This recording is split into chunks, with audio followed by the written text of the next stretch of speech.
Cet M3 s'est écrasé sur une maison. Et je viens de l'acheter. Ce qui était un risque énorme en soi. Surtout quand on sait à quel point cette chose a été touchée. Mais comme vous le savez, les risques énormes s'accompagnent de récompenses encore plus importantes. Vous êtes peut-être comme moi, et vous avez jeté un coup d'œil à cette M3 en vous disant qu'elle n'avait pas l'air si mal que ça, sachant qu'elle était passée par une maison. Je veux dire, sous cet angle, ça ressemble juste à des dommages à l'avant. Mais il y a des dommages sur cette voiture qui pourraient la rendre irréparable. Vous vous demandez sûrement, comment une M3 a pu se retrouver dans une maison? Nous allons maintenant aborder cette histoire, mais laissez-moi vous parler de la voiture, parce que je pense que nous avons une bonne affaire à condition que ce problème puisse être résolu. Il s'agit d'une voiture de 2022. Elle est presque neuve. Elle n'a également parcouru que 6500 km. Il y a encore tout le plastique sur le tapis. C'est une voiture de compétition. Plus de puissance? Est-ce que c'est plus de puissance? J'en suis pas sûr. Je sais pas. Elle est mieux. Le moteur a l'air bien. 6 cylindres droits, twin turbo, 503 chevaux au total. Si vous la regardez de ce côté, elle a l'air bien. Elle a des roues de 19 pouces à l'avant, des roues de 20 pouces à l'arrière, et c'est une conduite en X. Waouh! Et des voitures comme celle-ci, aux caractéristiques similaires, se vendent à plus de 61 000 livres sterling. Je l'ai achetée pour beaucoup moins cher que ça. Mais elle est rouge. Je dirais qu'elle est orange. Oh! C'est rouge. Rouge, le même rouge que Ferrari, n'est-ce pas? Pas si, question. Rouge à 100%. Rouge. Je dirais que c'est orange. Tu dis que c'est rouge, vraiment? C'est... Pas question. Où est le code? Rouge Toronto. Ah, En d'autres termes, orange. Ce sont les points positifs de la voiture. Mais quand vous achetez quelque chose pas cher, il y a toujours des points négatifs. Tous les airbags se sont déployés.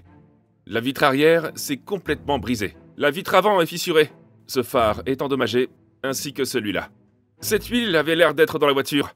Le pare-choc, la barre de collision, le capot et l'aile avant sont endommagés. Et il y a une petite bosse sur la custode arrière. Je n'ai jamais réparé quelque chose d'aussi grave. Il s'agit de dommages structurels.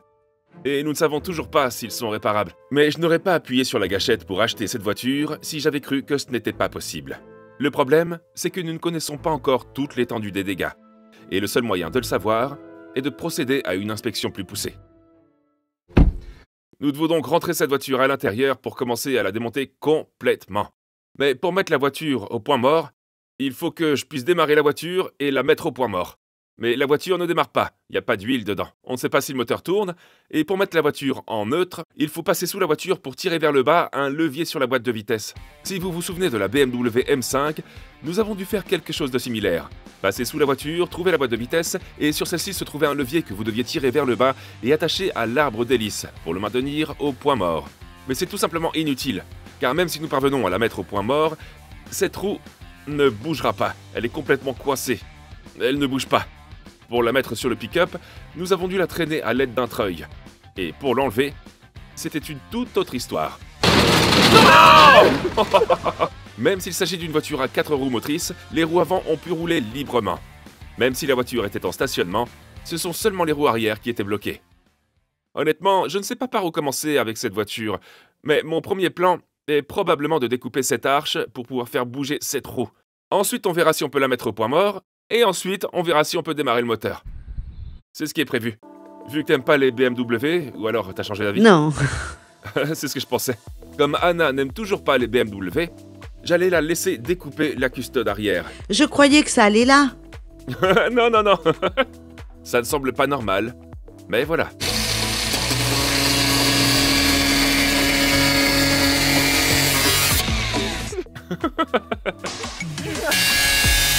Place au découpage. Il est absolument impossible que cette custode arrière soit réparable. Il faudra certainement la remplacer. Alors, gardant cela à l'esprit, je ne me suis pas senti trop mal à l'idée de la découper en morceaux. Donc ce panneau extérieur, s'il y a des dommages sur celui-ci, normalement, l'assurance ne l'aurait probablement pas radié. Tout est remplaçable. Ce qui se trouve à l'intérieur, qui est la structure, et nous espérons que c'est clair ici. Mais il s'agit de savoir si elle a tordu toute la voiture, et c'est ce que nous essayons de découvrir. Et comme je retirais la custode, on pouvait maintenant voir la structure interne de la voiture. oh, c'est pas bon. Oh, c'est pas bon du tout, n'est-ce pas? Encore une fois, nous ne saurons pas vraiment si le châssis est tordu ou non tant que nous ne l'aurons pas mis à l'intérieur et que nous ne l'aurons pas mesuré. Attendez de voir comment... Je pense qu'elle s'est écrasée dans la maison. Et vous devez tous le voir aussi. C'est étrange. C'est étrange. Ouh! Ah ouais. Ne le casse pas! Ouais! Il y a aussi un ECU! C'est que de la découpe. Regarde le plancher du coffre. Oh mon Dieu! Prochaine étape, voir si on peut la mettre au point mort. L'étape suivante sera de la faire entrer et ensuite de la faire démarrer. Je crois que ça va marcher. Quoi? T'as pas vu toute l'huile sur le sol? Je pense qu'on Ça pourra va la marcher, conduire. mais pas très longtemps. Bah ouais, voyons si on peut la conduire. Pas avec une telle suspension. Et si on... Ça pourrait aller. Ça va faire genre... Pourquoi ne pas la démarrer ici? Ensuite, tu pourrais la mettre en neutre manuellement. Ah ouais, et la mettre en marche. Eh bien, je pourrais juste la conduire et on pourrait commencer ici. Ouais. Y a aucune raison pour qu'elle ne roule pas à part toute l'huile sur le sol. Mais est-ce qu'il y a de l'essence? La voiture doit être Ah en ouais. marche. Ah ouais. Maintenant, la roue peut tourner. Mais au lieu d'aller sous la voiture pour essayer de la mettre en position neutre pour la pousser, nous avons décidé qu'il valait mieux essayer de la faire démarrer et de la conduire. Le problème, c'est qu'on ne peut pas vérifier l'huile sur ce moteur. Nous ne pouvons pas vérifier l'huile parce que il n'y a pas de jauge pour vérifier l'huile. Car pour une raison quelconque, ils ont décidé de ne plus fabriquer de voitures avec des jauges d'huile.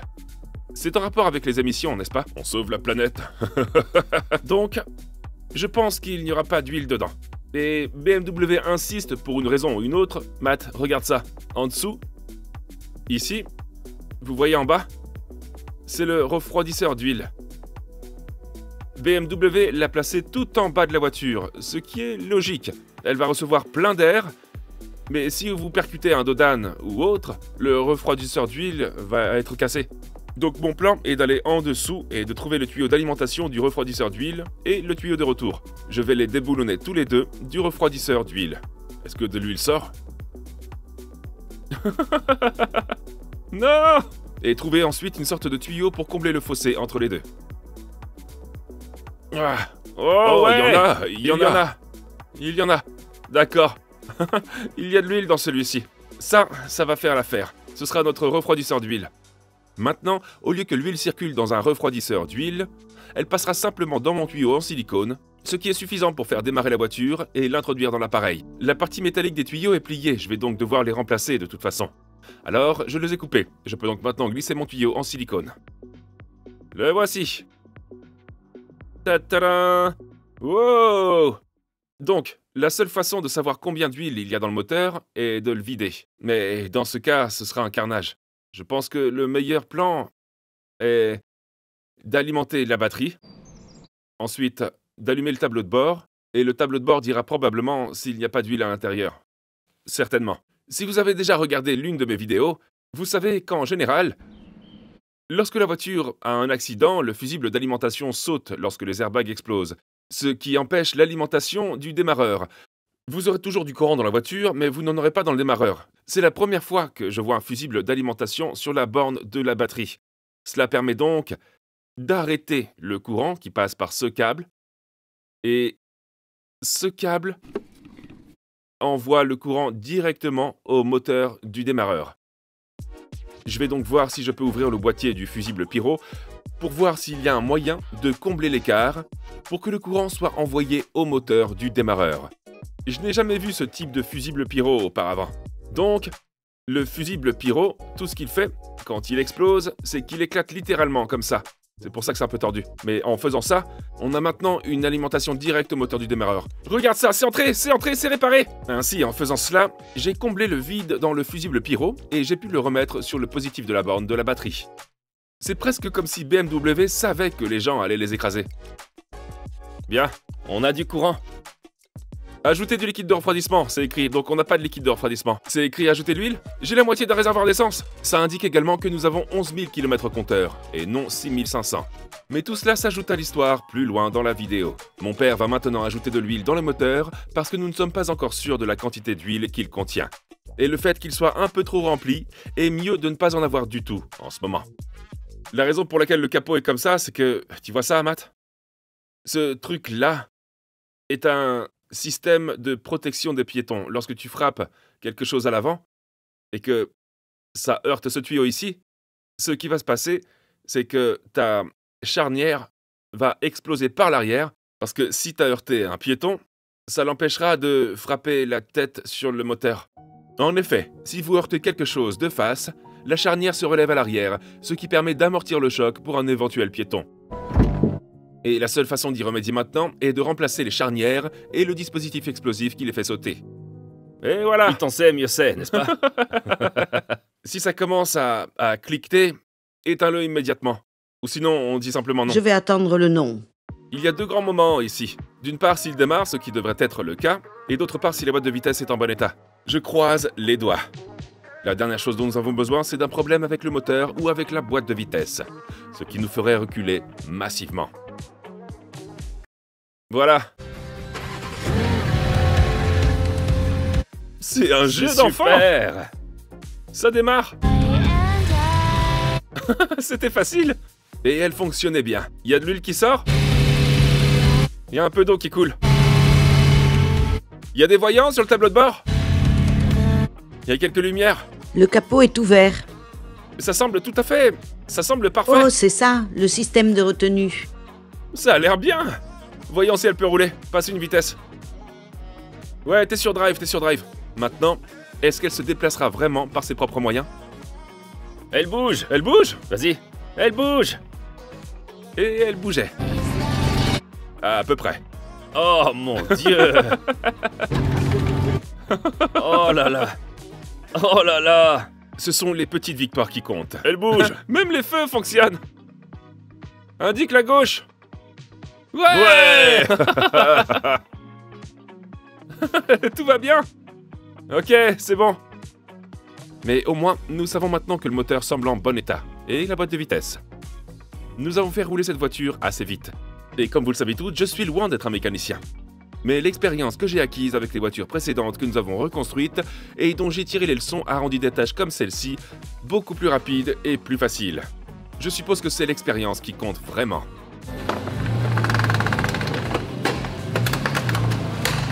Il est maintenant temps de voir si cette chose est vraiment réparable. Beaucoup de gens pourraient penser que tout ce châssis aurait été tordu. La raison pour laquelle j'ai acheté ceci est que je ne pense pas qu'il soit tordu. Même s'il a frappé ici, et si quelque chose avait bougé, vous le verriez dans le toit. Mais maintenant, le toit est en fibre de carbone et il n'est pas cassé. Il n'y a aucun problème ici. Mais si nous venons par ici, si la voiture avait été frappée, on verrait une sorte de bosse ou de mouvement ici. Et il n'y a pas de mouvement. Toutes les lignes de ce côté ont l'air absolument parfaites. Tout semble en bon état. La botte semble avoir pris ce chemin. Mais nous avons trouvé une raison à cela. C'est que toutes les charnières, là-haut, ont été touchées. La seule chose que je n'ai pas pu voir quand j'ai acheté la voiture, c'est le sous-châssis qui se trouve en dessous. Et si le sous-châssis s'est tordu ou a bougé, nous risquons d'avoir un problème, ce qui signifie qu'il faudra peut-être l'installer sur un gabarit, selon l'état de la situation. Mais nous n'avons pas encore vu le dessous de la voiture. Alors, première étape, on va la mettre en l'air et on va jeter un coup d'œil sur les dégâts. Vous serez peut-être surpris de constater que le rapport de quart vertical indique que la voiture n'a rien à se reprocher, qu'il n'y a pas de fraude sur le kilométrage, qu'elle n'a pas été volée et qu'elle n'a pas été endommagée. Et je pense qu'il y a une raison à cela, que nous découvrirons plus tard. L'avant a l'air bien. Pour l'instant, en fait, en regardant sous la voiture pour la première fois, l'avant n'avait pas l'air trop mal. Tout ce qui est cassé ou plié jusqu'à présent semble se déboulonner et pourrait être remplacé. D'accord. Le gros morceau. Nous allons maintenant vérifier si le cadre auxiliaire a bougé. Je peux voir où il se boulonne ici, et ça a l'air bien. Ce bras est plié, n'est-ce pas? Celui-là, là. Ouais, c'est tordu. Ouais. Je comprends maintenant pourquoi la roue arrière gauche s'est déplacée, car ce bras oscillant arrière est définitivement tordu. Mais en regardant l'endroit où le sous-châssis est boulonné au châssis, rien n'indique pour l'instant qu'il y a un mouvement à cet endroit. Ce qui est très bien. Voici un bras arrière sur le côté droit de la voiture et le bras arrière sur le côté gauche. Je peux confirmer à 100% qu'il est bel et bien tordu. Et maintenant, nous allons sortir la jauge. Nous allons mesurer d'un coin à l'autre du sous-châssis pour voir si nous obtenons la même mesure. Et si c'est le cas, nous savons que le sous-châssis est assis au bon endroit. Je suis au milieu. Bonne nouvelle? Bien. Alors, est-ce qu'il est littéralement droit? C'est donc le meilleur moyen de savoir si quelque chose est droit. C'est tout à fait exact. On a une tolérance de quelques millimètres, mais nous allons directement au centre de chaque côté du boulon. C'est bien. S'il était tordu, il aurait déplacé quelque chose, mais on est pile poil. Et ça s'appelle une jauge de tramway, et c'est ce que les professionnels utilisent. On utilise du matériel de pro. Je vais juste défaire ce bras ici. Voyons voir si on peut le repousser et voir si ça fait bouger un peu la roue. La roue bouge. Oh, j'ai ressenti beaucoup de libération à cet endroit. Ouais, elle bouge. La roue bouge, c'est certain. Maintenant, je vais enlever ce bras arrière, et si la roue se remet à la bonne place, il se peut que ce soit simplement un bras tordu à l'arrière. Direction des roues arrière. Regarde ça, c'est tout droit. J'arrive pas à croire à quel point ça a bougé. Regarde ça. Il s'agit pas d'un braquage des roues arrière. T'as dit que tu pensais qu'on devrait tout remplacer de toute façon? J'ai l'impression que c'est ce qu'on devrait faire. Tu ne sais pas ce qui est tordu et ce qui ne l'est pas en le regardant simplement. Une bonne nouvelle, un moment monumental. Nous pensons que cette voiture pourrait être réparée, mais nous devons maintenant voir quelle est l'étendue des dégâts derrière ce car. Mais comment cette voiture s'est-elle retrouvée dans cet état? Eh bien, j'ai trouvé cette annonce avant que la voiture ne soit accidentée à vendre à cet endroit en ligne. Et c'est à cet endroit que j'ai récupéré la voiture accidentée. Vous pouvez voir que la voiture a l'air plutôt bien ici, et qu'elle n'a fait que 6500 km. Mais elle a dû faire 4000 km de plus, et s'est retrouvée dans une maison. Mais ma première question est de savoir comment quelqu'un a réussi à la conduire dans la maison. Je n'arrive toujours pas à m'y retrouver, et je ne pense pas que la police y parvienne non plus. Voici la maison. La voiture est entrée ici. Oui. Comment la voiture est-elle rentrée dans la maison à cet endroit? La maison touchée se trouve à l'angle de la route ici. Si la voiture roulait dans cette direction, l'angle est trop grand pour qu'elle heurte la paroi arrière du mur et entre ensuite dans la maison. Donc ma seule idée est que la voiture est descendue de cet angle ici et qu'elle a peut-être fait un tête-à-queue. Quelqu'un a heurté le mur avec la partie arrière et qu'elle est entrée dans la maison. Excusez-moi, professeur. Oui. Sur la photo précédente, il y a des traces de pneus sur cette pelouse? Aucune, pas du tout. Il n'y a pas de traces de pneus sur le sol, et aucune des herbes entre la route et la maison n'a même été ramassée. Alors, comment s'est-elle retrouvée dans la maison? Je suppose que nous ne le saurons pas, et que nous ne le saurons peut-être jamais, mais ce qui est sûr, c'est que... c'est que la personne qui l'a conduite dans la maison n'était pas assurée. Ou n'est pas passé par l'assurance. Laissez-moi vous montrer pourquoi. Sur le contrôle car vertical de la voiture, comme je l'ai mentionné, il n'y a aucun problème, sans aucune trace de dommage. Ils ne sont donc jamais passés par l'assurance, et c'est pourquoi elle n'a jamais été enregistrée. Et pour être honnête, je pense que si elle était passée par l'assurance, elle aurait pu être complètement radiée, pour ne jamais être remise sur la route. Mais je suppose qu'une fois de plus, nous ne le saurons jamais. Mais si la voiture a été enregistrée comme étant endommagée, elle apparaîtra sur le contrôle car vertical, comme cette BMW série 3 juste ici. Non seulement elle a été accidentée, mais je peux aussi voir qu'elle a un crédit en cours. Et en plus, comme la voiture a été vendue aux enchères sur un site de vente aux enchères de voitures accidentées, je peux voir les photos des dégâts réels, ce qui est très utile si vous envisagez d'acheter une voiture accidentée, ou bien une voiture dont vous ne pensiez pas qu'elle avait eu un accident. Alors, si vous n'avez jamais vérifié votre voiture, faites-le avec le lien dans la description ci-dessous. Parce que ce mois-ci, en utilisant mon code de réduction MAT, il y a une offre de 20% de réduction sur votre chèque car vertical. Allez voir ça maintenant. Oh, c'est très sérieux. Oh mon Dieu, ça a mangé la doublure de l'arche. Regarde ça. C'est la doublure de l'arche. Ainsi, toute la voiture est construite en sections. Et celle-ci est clairement en acier. Donc, contrairement à la M5, qui était en aluminium, où tout était collé et riveté, cette voiture est juste soudée par points, c'est ce que nous pensons. Nous devons démonter davantage cette voiture pour voir à quel point les dégâts sont importants.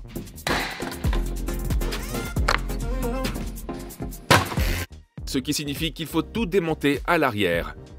Tout d'abord, le pare-choc arrière. Petit à petit, on y arrive. Tout ce qui se trouve à l'arrière gauche est en assez mauvais état. Et nous allons certainement devoir le remplacer. Bien sûr, si nous décidons si elle est réparable. Sous tout ce scellant se trouve l'endroit où les panneaux sont assemblés, donc chaque fois que nous voyons un peu de scellant, c'est qu'il recouvre des soudures ponctuelles. Nous devons maintenant déterminer combien de panneaux doivent être remplacés. L'étape suivante étant de retirer la doublure de l'arche, nous avons découvert les dégâts. C'est bien pire que ce que nous pensions.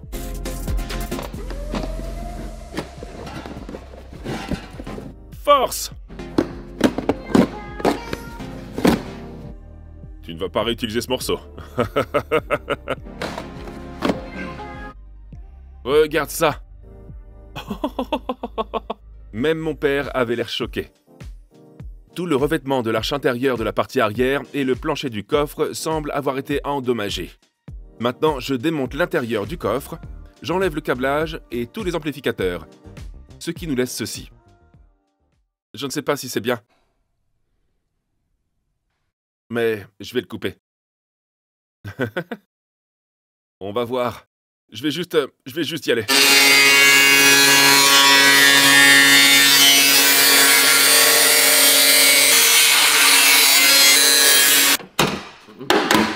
Oh! Oh mon Dieu! En quoi c'est pire? Qu'est-ce que ça signifie?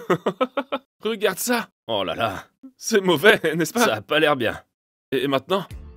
Nous devons encore continuer à la décaper, parce que les dégâts ne cessent de s'accumuler, et je ne veux rien acheter pour cette voiture si elle va finir comme un tas de ferraille. Donc la prochaine chose à décoller est la tablette de colis. Nous allons voir si la partie arrière a été endommagée par les coups reçus jusqu'à présent. Tout d'abord, nous enlevons le tissu. Puis, il y a un tas de matériaux insonorisants que nous essayons d'enlever maintenant. Il y a aussi les ceintures de sécurité et quelques clips de garniture. Et comme nous le pensions, la tablette était également pliée. Il va donc falloir soit la redresser, soit la remplacer purement et simplement. La prochaine étape consiste à retirer le siège arrière et la banquette arrière pour voir s'il y a des dégâts. Car si c'est le cas, je pense vraiment que cette voiture n'existe plus pour longtemps. Mais tout se présente bien. Alors maintenant, nous repassons au coffre. Nous pouvons voir que le couvercle du coffre est déplacé car sur la tablette, là où il tient la charnière, il est complètement plié. Vous pouvez voir ici mon père se démener pour mettre le cliquet sur l'écrou. Je dois ensuite retirer le ressort du couvercle du coffre des deux côtés. Le ressort est sorti. Et puis aussi la jambe de force hydraulique qui maintient le coffre en l'air. Ensuite, mon père et moi pourrons l'enlever. Comment est-ce qu'on va pouvoir le remettre en place? Donc voici ce qu'il nous reste. Au départ, il y avait beaucoup de dégâts ici. Mais la bonne nouvelle, en regardant les points positifs, c'est que le rail à l'arrière semble complètement intact. Évidemment, je vais devoir tout mesurer pour m'assurer que tout est droit. Mais je suis assez confiant pour dire que celui-ci est tout à fait dans la lignée de celui-là et que la plupart des dommages sont causés à l'intérieur. Le passage de la roue antérieure a disparu et même la plage arrière est pliée et déplacée. Vous pouvez voir que cette partie est juste soulevée, ce qui explique pourquoi le coffre s'est déplacé. Et je pense que c'est réparable, mais ce n'est rien que je n'ai jamais réparé auparavant. Donc avec la voiture telle qu'elle est, avec les dégâts à l'arrière, tous les airbags déployés, les dégâts à l'avant, les dégâts sur les deux phares, et en gardant à l'esprit qu'elle n'a fait que 11 000 km et qu'elle n'est pas enregistrée comme accidentée, j'ai acheté cette voiture pour 32 000 livres sterling. Je ne pense pas que ce soit bon marché, mais je ne pense pas que ce soit trop cher si tout ça peut être réparé. Sachant que si nous réparons cette voiture, elle aura un titre complètement propre. Vous devez donc débourser plus de 62 000 livres sterling pour ce modèle, en l'état actuel. Mais comme je l'ai mentionné, avant de dépenser de l'argent pour cette voiture, je pense que je veux qu'un professionnel l'examine pour s'assurer qu'il est effectivement possible de la réparer en toute sécurité. Ça va être un sacré voyage. Si vous avez aimé cette vidéo, abonnez-vous et donnez-moi un like et je vous verrai dans la prochaine vidéo. Peace out. Lutte à la corde! Lutte à la corde! Non! Elle est tombée! Oh non! Remorquage très mauvais! Like a drug that I just can't deny.